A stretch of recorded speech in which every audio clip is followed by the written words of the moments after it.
Dia menculik 4 orang, sebelahnya bunuh 5 orang. 2 geng yang meneror semua orang, sekarang di satu tempat. Ini yang dilakukan Presiden El Salvador. Dia ubah seluruh negara. Dari ibu kota kejahatan dunia selama beberapa dekade, menjadi salah satu negara teraman di dunia saat ini. Semuanya karena presiden ini. Dia Nayib Bukele, seorang keturunan Arab. Nenek moyangnya pindah ke El Salvador pada awal abad ke-19, masih keturunan Palestina. Ayahnya dikenal sebagai pemimpin El Salvador. Sejak menjabat pada tahun 2019, dia telah mengubah negara tersebut. Para penjahat yang bercokol di parlemen ini, mereka bahkan tidak mau menyetujui uang yang bukan milik mereka. El Salvador punya tujuan utama untuk menjamin keselamatan rakyat El Salvador. Inilah penjara Sekot di El Salvador. Para pemimpin geng berbahaya di dunia hanya beberapa langkah dari sini. Kita kunjungi sel ya.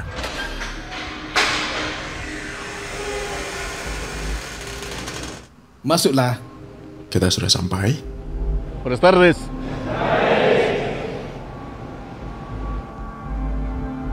Tak ada anggota keluarga mereka yang diizinkan berkunjung. 2 geng masuk penjara bersama. Masing-masing terlibat lebih dari 200 pembunuhan, pemerkosaan, dan banyak kejahatan lainnya.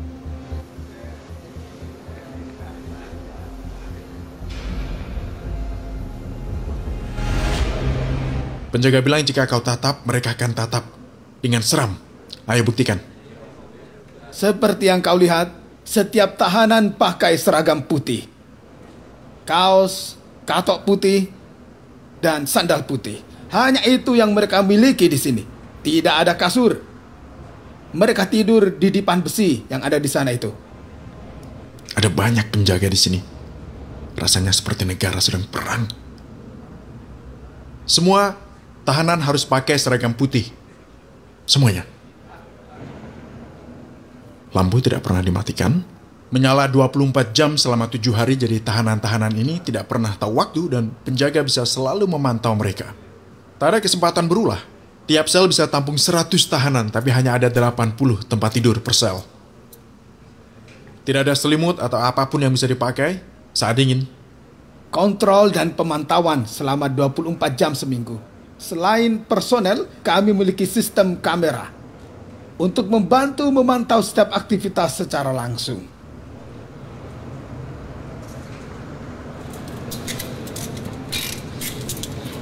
Beberapa tahanan diizinkan keluar untuk berolahraga. Tahanan hanya boleh keluar dari sel selama 30 menit sehari. Olahraga hanya memakai berat badan saja. Semua sel sudah penuh.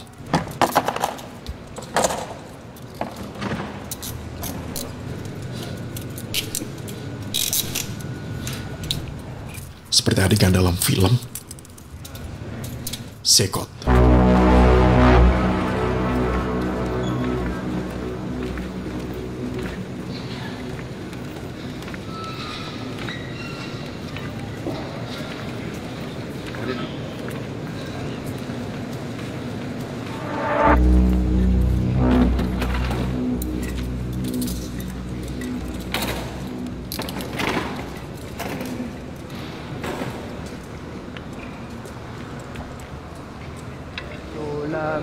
Hay un clamor, abre los cielos sobre nosotros, abre los cielos, Señor, a llover. Ini satu-satunya kegiatan yang boleh mereka lakukan. Mereka dilarang melakukan lainnya. Somos tu pueblo, somos tu abre los cielos, Señor.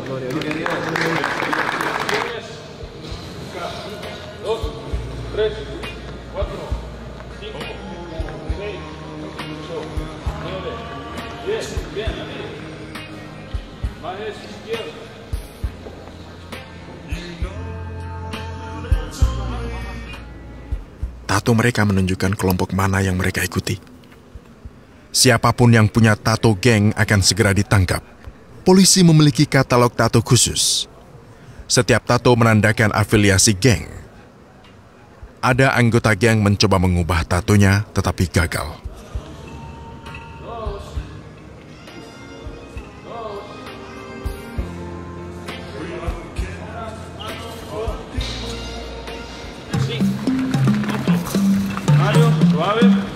Ada perawat di sini. Seorang dokter memeriksa mereka tiap hari. Staf medis harus selalu bisa hadir karena tidak ada tahanan yang boleh keluar nih. Ke sini. Ada ruang tempat mereka berkomunikasi dengan pengacara pakai video call. Pengadilan dilakukan di sini sebab tak boleh keluar. Mereka bicara dengan pengacara lewat video. Para tahanan duduk di sini. Duduk. Melalui layar yang ada di tembok ini, kita tampilkan kondisi suasana ruang pengadilan dan penjara lain yang terkait dengan sidang yang sama. Di sini ada klinik. Lihat semua ruangan di penjara luar biasa ini. Ruangan ini untuk perawatan dan injeksi.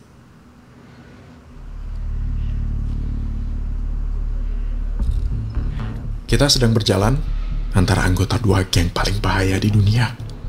Mereka ada di kanan kiri. Akan kutunjukkan padamu 3 profil penjahat dari jenis penjahat yang ada di sini.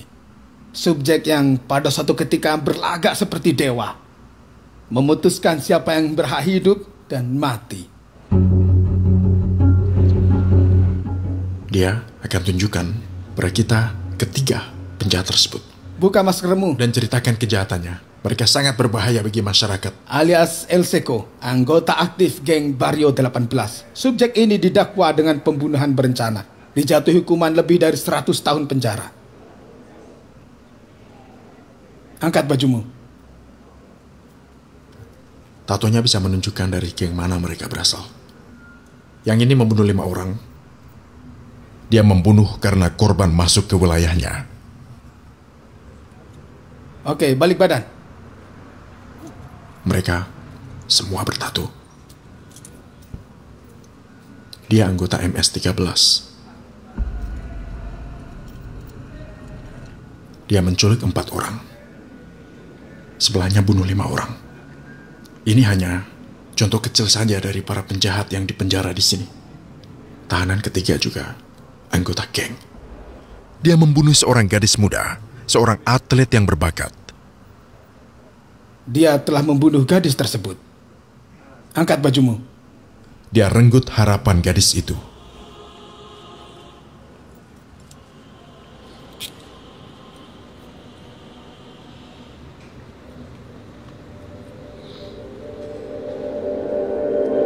Tatonya mempermudah identifikasi dan penangkapan mereka. Lihat, ada tato angka 18 di tubuhnya. Itu artinya anggota Barrio 18.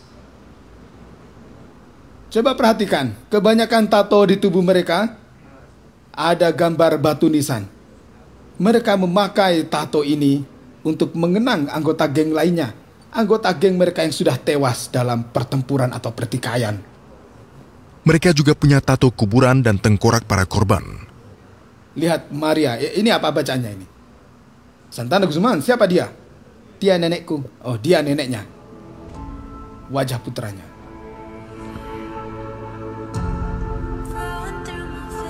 Ada tato untuk kenang anggota geng yang tewas juga.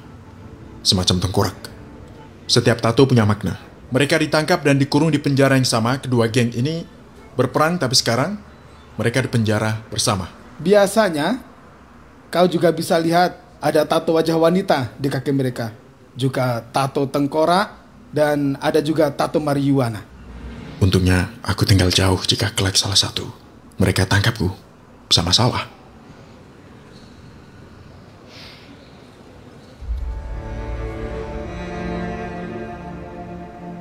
Geng-geng ini dulunya musuh, tapi sekarang mereka berbagi sel yang sama.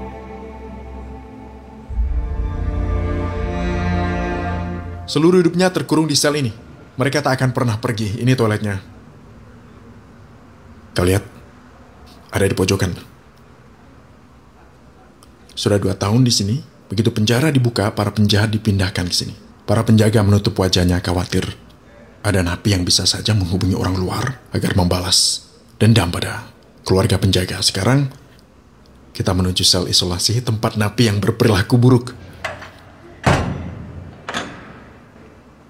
Ini yang membuat mereka tetap patuh. Tak ada cahaya. Inilah sel isolasi. Hanya ada lantai semen di sini. Ini dia sel isolasinya. Jika tahanan berperilaku buruk, mereka dikurung 15 hari.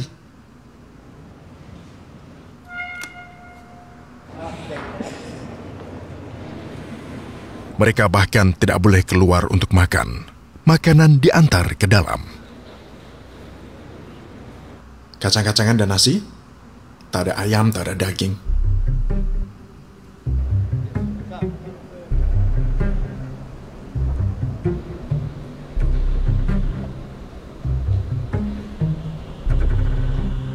Kemudian, aku mewawancarai salah satu anggota geng. Dan ini anggota MS-13. Berapa orang yang dia bunuh?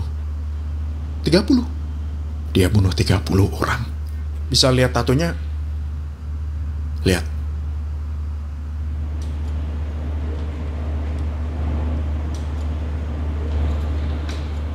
Apa dia merasa menyesali kejahatannya gitu? Kau menyesali perbuatanmu yang dulu? Encontrándome en un penal de máxima seguridad donde solo lo básico se le da a uno, se lamenta uno. Quizá uno se hace fuerte durante el día, pero en la noche uno se lamenta y llora, encontrándose en esta condición. Dia bilang menangis setiap hari dan menyesali perbuatannya. Tapi ya sudah terlambat dong. Dia menyesal tapi harus hadapi hukum. Jadi dia ini berapa umurnya saat gabung geng gitu? Como la de 11 años. Dia gabung geng saat 11 tahun. Dan kini dia ada di sini di Sekot. Tindakan presiden sangat berani dan brilian. Saat dia pertama kali terpilih tahun 2019, tingkat elektabilitasnya sekitar 50%. Maka saksikanlah, hari ini El Salvador telah memecahkan semua rekor. Namun pada pemilihan umum 2024, ia menang telak dengan perolehan 85% suara. Di sini, dengan kebebasan dan keamanan total. Di sini, di negara paling aman di seluruh belahan bumi barat. Mengapa? Sebab untuk pertama rakyat merasa aman. Ini akhir kunjungan penjara Sekot. Ada pelajaran di episode ini? Banyak yang kita pelajari dari presiden ini.